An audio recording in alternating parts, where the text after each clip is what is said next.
오늘은 창세기 35장 1절에서 7절 말씀 중심으로 하나님을 만난 자의 필연적 변화라고 하는 제목의 말씀으로 함께 은혜를 나누려고 합니다.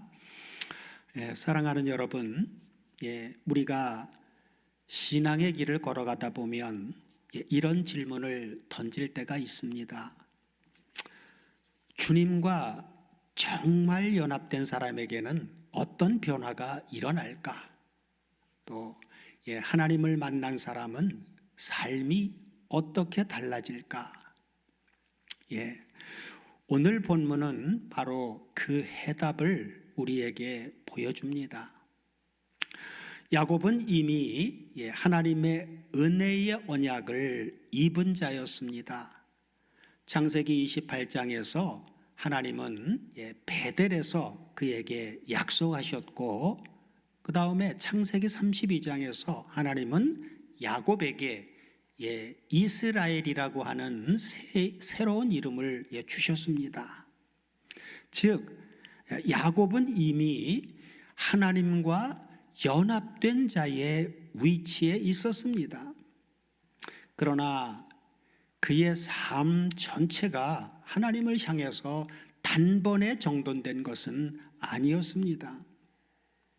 그의 집안에는 여전히 우상이 있었고, 그의 마음은 여전히 두려움과 흔들림이 있었습니다.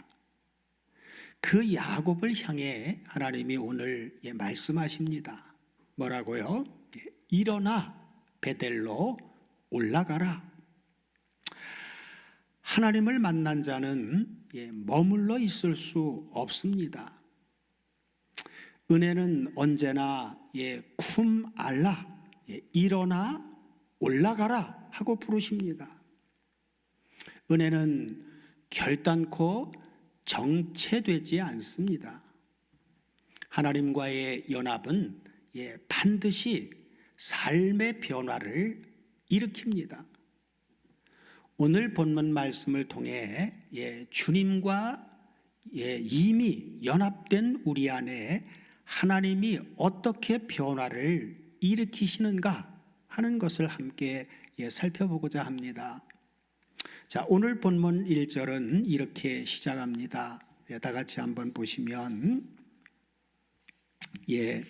자, 하나님이 야곱에게 이르시되 일어나 베델로 올라가서 거기서 거하며 내가 내 형 에서의 낯을 피하여 도망하던 때에 내게 나타났던 하나님께 거기서 단을 쌓으라 하신지라. 자, 하나님이 야곱에게 이르시되 하고 시작하는데, 자, 이 부분을 히브리어로 보면 원문을 통해서 보면 바요메르 엘로힘 그렇게 나옵니다. 바요메르 엘로힘. 이것은 하나님이 다시 말씀하셨다라는 것입니다. 물론 이 단어 문자 그대로만 풀면 하나님이 말씀하셨다가 되지만 문맥상 하나님은 야곱에게 지금 새로운 명령을 주는 것이 아니라 이미 주신 말씀을 다시 상기시켜주고 계신 것입니다. 하나님은 연합된 자를 다시 부르십니다. 넘어진 자를 다시 부르시고 흐린 마음을 다시 돌이키게 하시고, 그리고 은혜의 자리로 다시 부르십니다. 사랑하는 여러분, 여기서 우리가 놓치지 말아야 할 복음이 있습니다. 야곱은 세겜의 안혈함 속에 베델을 잊었지만 하나님은 결단코 베델의 약속을 잊지 않으셨다라고 하는 사실입니다. 성화는 내가 하나님을 찾아가는 고행이 아니라 길을 잃고 주저앉은 나를 하나님이 다시 찾아내시는 은혜입니다. 오늘 이 자리가 여러분에게 그 다시 찾아내시는 은혜의 시작이 되기를 바랍니다. 내 열심이 식었을 때도 나를 포기하지 않으시는 하나님의 열심이 우리를 결국 베델로 이끌어 올리실 것입니다. 야곱은 세겜에서 오랫동안 머물렀습니다. 성경에 정확한 연수를 기록해 놓은 것은 없지만 대략 10여 년 세월을 있었다고 봅니다. 자, 야곱은 한동안 평온했지만 세겜에서의 삶이 평온했지만 그 평온은 하나님이 주신 평안이 아니었습니다. 그리고 그곳에서 디나 사건이라고 하는 깊은 상처를 겪게 되죠. 하나님은 그 고통을 사용하여 은혜의 자리로 돌아오라고 부르십니다. 자, 베델은 어떤 곳입니까? 본문 1절 후반부를 보시면 하나님께서 내게 나타나셨던 곳이라고 말씀해 주고 있죠. 내게 나타났던 하나님. 그래서 하나님께서 나타나셨던 곳입니다. 자, 야곱이 처음 하나님을 만난 자리, 하나님의 약속이 그에게 아주 선명하게 새겨진 자리입니다. 하나님은 연합된 자를 언약의 자리로, 그리고 처음 은혜의 자리로 불러내십니다. 자, 하나님의 다시 부르심에 야곱은 어떻게 응답합니까? 본문 2절 이하 4절까지 연결해서 보시면 야곱이 이에 자기 집사람과 자기와 함께한 모든 자에게 이르되 너희 중에 이방 신상을 버리고 자신을 정결케 하고 의복을 바꾸라. 그러면서 우리가 일어나 베델로 올라가자. 나의 환난 날에 내게 응답하시며 나의 가는 길에서 나와 함께 하신 하나님께 내가 거기서 단을 쌓으려 하노라 하매. 그러면서 다음 절 보면 뭐라고요? 그들이 자기 손에 있는 모든 이방 신상과 자기 귀에 있는 고리를 야곱에게 주는지라. 야곱이 그것들을 어디에다가요? 세겜 근처 상수리 나무 아래에 묻고 하고 말씀합니다. 야곱은 그의 가족들에게 말합니다. 너희 중에 이방 신상들을 버리고 자신을 정결케 하고 의복을 바꾸라 하고 제일 먼저 말해주죠. 자, 이 구절을 히브리어 원문으로 보면 매우 중요한 표현 하나가 있습니다.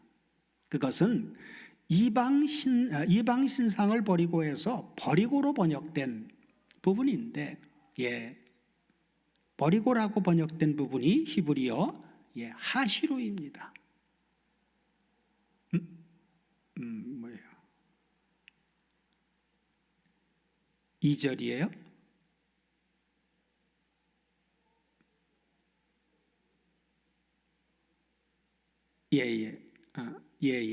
자, 버리고라고 번역된 부분이 히브리어로 하시루입니다.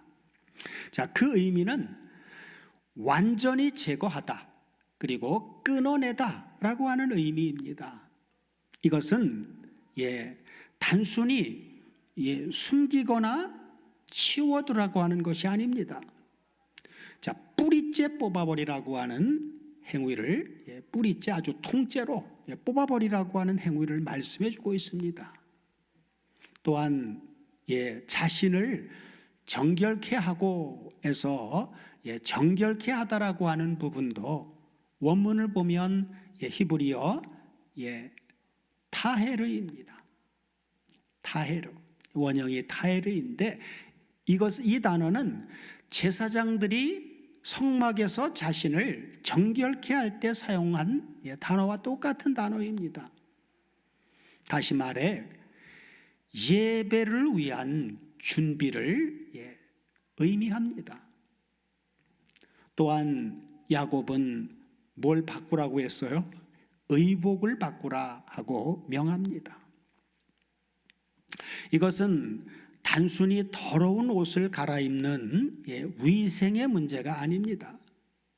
그 옷에는 10년 세월을 거주했던 세겜의 문화, 또 세겜의 가치관, 그리고 세상을 의지했던 세겜의 향취가 배어 있었습니다.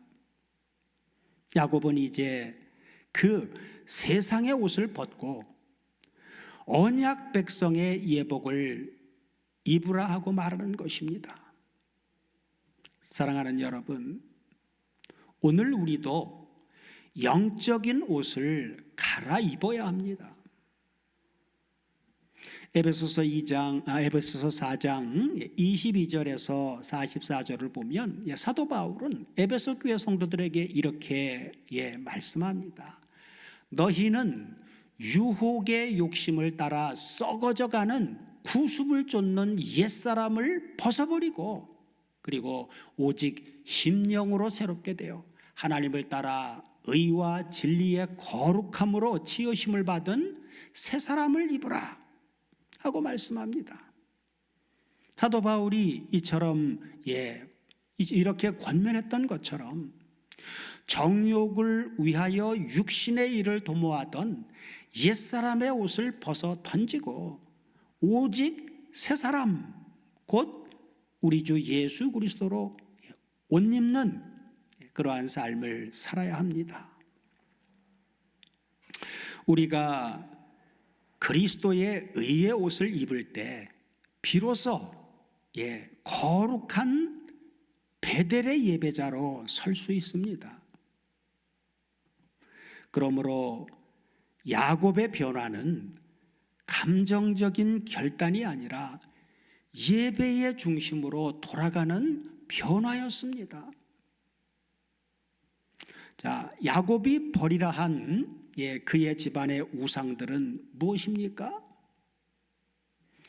그것은 라헬이 훔친 드라빔, 그리고 가정 속에 남아있던 이방적 습관, 그리고 두려워 주변 나라의 신을 붙잡았던 흔적들이 있었습니다.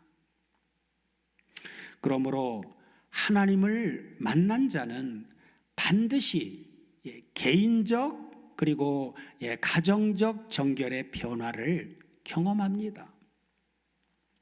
하나님을 정말로 만난 사람, 주님과 연합된 우리는 이 변화가 개인의 의지로 되려고 애쓰는 것이 절대로 아닙니다. 성령 하나님께서 우리 안에서 이미 일으키고 계신 변화입니다. 그래서 4절 후반부를 보시면 야곱은 어떻게 합니까? 이 모든 우상들을 세겜 근처 상수리 나무 아래에 묻습니다. 사랑하는 여러분, 야곱이 우상을 땅에 묻었다라고 하는 것은 단순히 보이지 않게 치웠다는 뜻이 아닙니다. 이것은 바로 장례식입니다. 다시는 꺼내지 않겠다는 단절이며 우상과 함께 살던 옛 야곱이 죽었음을 선포하는 것입니다. 이것은 오늘날 우리에게 무엇을 의미합니까? 사도 바울은 로마서 6장에서 뭐라고 말씀합니까? 우리가 그리스도와 합하여 세례를 받음으로 그와 함께 장사되었다고 말합니다. 야곱이 상수리 나무 아래 우상을 묻었듯이 우리는 성금요일을 맞은 오늘의 우리는 십자가라고 하는 나무 아래 우리 옛사람의 자아와 세속적 욕망을 묻어야 합니다. 여러분 기억하십시오. 묻지 않으면 다시 살아납니다. 완전히 장사 지내지 않으면 우리는 또다시 세겜의 유혹에 흔들립니다. 오늘 이 시간 여러분이 베델로 올라가기 위해 반드시 장사 지내야 할 영적 귀고리와 드라빔은 무엇입니까? 내 힘으로 끊는 것이 아니라 이미 나를 위해 십자가에서 죽으신 우리 주 예수 그리스도의 은혜를 의지하며 그 발치 아래 모든 우상을 파묻으시기 바랍니다. 그 장소는 결단의 자리였습니다. 하나님을 만난 자는 옛것을 묻습니다.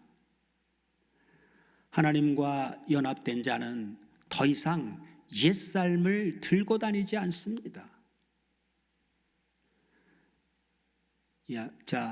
야곱과 일행이 하나님의 명령에 순종의 발걸음을 내딛자 하나님은 어떻게 역사하십니까?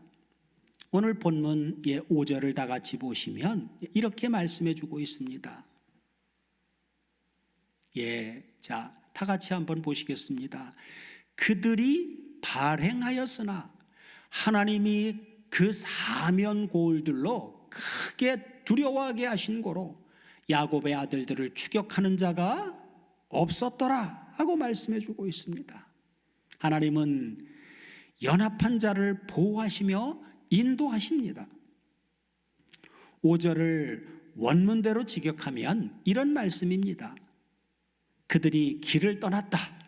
그러자 하나님의 공포가 그들 사면에 있는 성읍들 위에 임하였다 하는 것입니다. 여기 히브리어 원문을 보면 두려워하게 했다라고 하는 그 부분이 원문을 보면 히타트 엘로힘입니다. 히타트 엘로힘. 이것은 바로 하나님의 공포라고 하는 표현입니다. 하나님의 공포. 그래서 이 히타트 엘로힘, 하나님의 공포라고 하는 이 표현은 단순히 사람들이 무서워했다라고 하는 수준을 넘어서 하나님께서 직접 개입하셔서 원수들의 마음속에 심어주신 초자연적인 경외감과 공포를 의미합니다. 하나님께서 직접 주변 민족들을 두렵게 만드신 것입니다. 야곱은 전쟁을 할 힘도 없었고 그의 가문은 지금 위험에 노출된 상태였습니다. 그러나 하나님께서는 이미 연합된 자를 위해 앞서서 행하십니다. 우리가 정결하게 살기 때문에 보호받는 것이 아니라 연합되었기 때문에 보호받는 것입니다. 하나님의 은혜가 먼저입니다.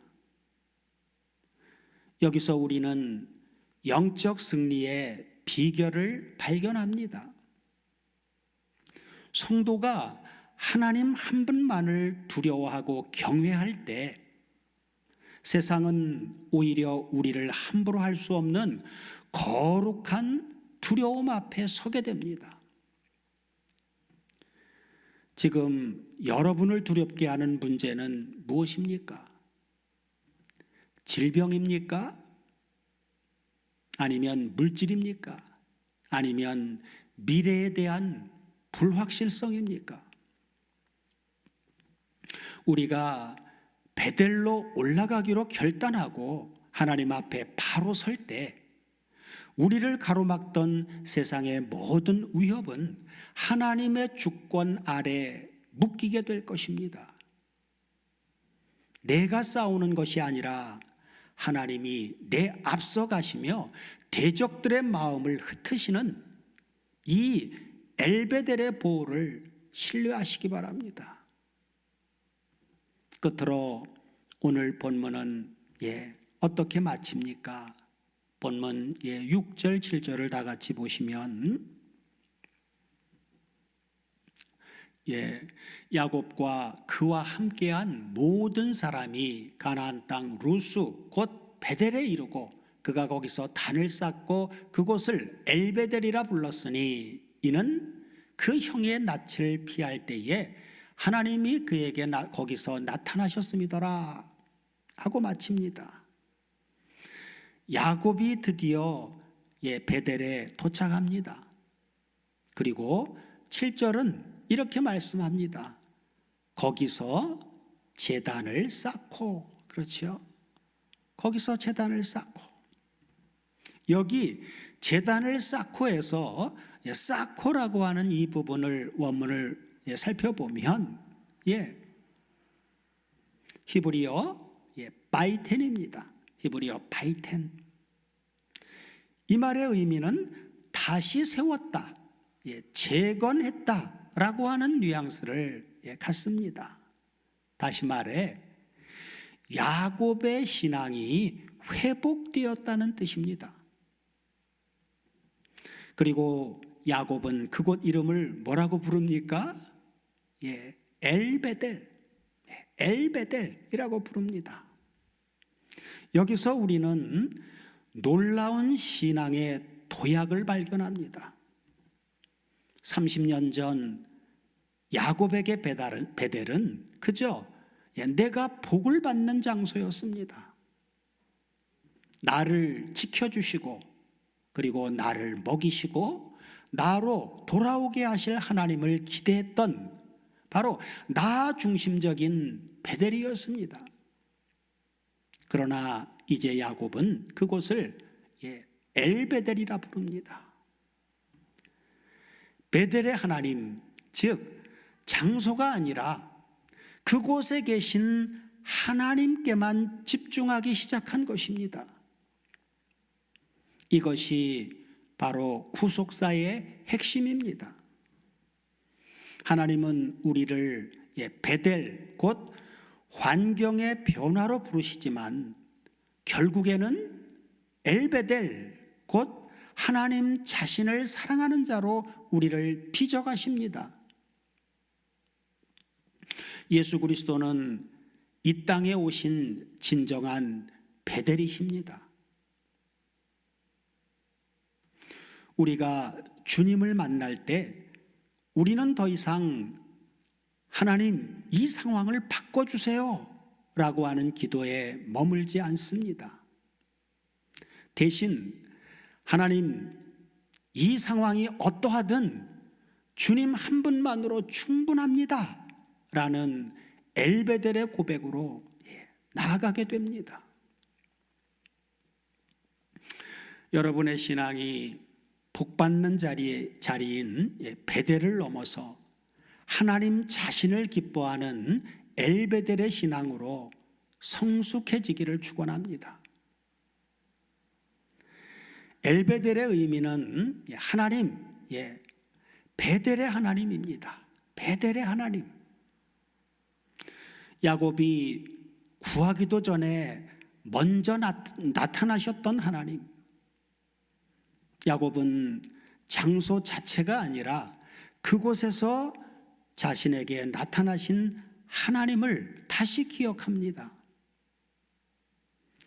하나님은 한 번 은혜를 주고 끝내시는 분이 아닙니다. 연합된 자에게 계속해서 그분 자신을 드러내십니다. 이것이 하나님을 만난 자의 필연적 변화입니다. 사랑하는 여러분, 오늘 본문의 구속사적 의미는 무엇입니까? 베델로 올라가라, 베델로 올라간다라고 하는 것은 새 창조의 길을 보여주는 것입니다. 야곱의 베델 회복은 구약에서 반복되는 하나님 나라 재건 패턴입니다. 은혜의 부르심에서 정결로, 그리고 보호로, 그리고 예배의 회복에서 새로운 부르심으로, 이 패턴은 예수 그리스도 안에서 결국 완성됩니다. 그리고 그리스도와 이미 연합된 우리는 이 패턴 안에서 계속해서 성화의 길을 걸어갑니다. 성도는 변화되기 위해 연합되는 것이 아니라 연합되었기 때문에 필연적으로 변화됩니다. 오늘 본문은 주님과 연합된 우리에게 어떻게 적용됩니까? 첫째는 세상이 주는 가짜 평안인 세겜을 떠나십시오. 세겜은 풍요롭고 편리한 곳이었지만 야곱의 가정이 영적으로 무너진 곳이기도 했습니다. 혹시 여러분도 하나님 없이도 살만한 평안함 때문에 베델의 언약을 잊고 계시지는 않습니까? 고난이 와야만 일어나는 것이 아니라 하나님의 말씀이 들릴 때 그 즉시 세겜의 안주함을 박차고 일어나는 은혜가 있기를 바랍니다. 둘째는 거룩한 두려움으로 세상의 두려움을 이기십시오. 5절에 나타난 히타트 엘로힘 하나님의 공포를 기억하십시오. 야곱이 하나님께 순종하여 베델로 향할 때 하나님은 주변 대적들의 마음을 묶으셨습니다. 우리가 하나님 한 분만을 두려워하고 경외할 때 세상은 우리를 두려워하게 됩니다. 문제는 세상의 위험이 아니라 우리 안에 하나님을 향한 경외함이 식어버린 것입니다. 우리가 정결함을 회복할 때 하나님은 우리의 앞길을 막는 모든 대적을 친히 흩으실 것입니다. 셋째는 변화는 노력이 아니라 연합의 결과입니다. 야곱이 이스라엘이 된 것은 그가 훌륭해서가 아니라 하나님이 그를 붙들고 계셨기 때문입니다. 성화는 내가 거룩해지려고 애쓰는 고행이 아니라 이미 거룩하신 예수 그리스도께 붙어 있는 것입니다. 거룩하신 주님은 요한복음 15장 4절에서 이렇게 말씀하셨습니다. 다 같이 한 목소리로 봉독해 보시면 내 안에 거하라 나도 너희 안에 거하리라. 가지가 포도나무에 붙어있지 아니하면 절로 과실을 맺을 수 없음 같이 너희도 내 안에 있지 아니하면 그러하리라 하고 말씀하셨죠. 오늘 여러분의 결단이 내가 변하겠다라고 하는 의지가 아니라 주님 안에 더 깊이 거하겠다라고 하는 사랑의 항복이 되기를 원합니다. 사랑하는 다솜 가족 여러분, 특별히 오늘 이 말씀을 준비하며 마음이 무거웠던 우리 식구들이 있습니다. 눈 수술을 앞둔 우리 정재수 집사님 따님 지영자매와 갑작스러운 질병 소식 앞에 선 우리 반주자 지혜자매입니다. 그리고 그 가족들의 마음이지요. 여러분, 베델로 올라가는 길은 때로 야곱처럼 환난날을 통과하는 길일 수도 있습니다. 그러나 기억하십시오. 하나님은 그 고통의 터널 끝에서 우리를 기다리시는 분이 아니라 터널 안에서 우리 손을 꼭 잡고 함께 걸으시는 분입니다. 상황이 변해서 기쁜 것이 아니라 주님이 함께 계셔서 평안한 엘베델의 은혜가 우리 두 자매와 다솜교회 모든 성도들 위해 임하기를 소망합니다. 우리의 시련은 우리를 무너뜨리는 결말이 아니라 우리를 베델의 더 깊은 은혜로 올리시는 하나님의 신실한 손길임을 믿으시기 바랍니다. 야곱의 인생을 보면 참 질깁니다. 잘 변하지도 않습니다. 그러나 그 질긴 야곱보다 더 질기게 그를 사랑하시는 분이 바로 우리 아버지 하나님이십니다. 그 하나님이 오늘 저와 여러분을 부르십니다. 일어나 베델로 가라. 베델로 올라가라. 그러니 과거의 상처와 실패가 묻혀있는 세겜에 더 이상 머물지 마십시오. 하나님은 반드시 여러분을 정결케 하실 것이고 여러분의 앞길을 지키실 것이며 결국 하나님만으로 충분한 예배자로 세우실 것입니다. 우리가 주님과 연합되어 있는 한 변화는 필연적입니다. 성화 곧 이 거룩한 변화의 물결에 몸을 맡기시기 바랍니다. 베델의 하나님, 아니 엘베델의 하나님께서 여러분의 남은 평생을 지키시고 인도하실 것입니다. 그 신실하신 하나님과 함께 힘차게 베델로 올라가는 복된 저와 여러분들의 삶이 되시기를 우리 주 그리스도 예수의 이름으로 축원합니다. 아멘.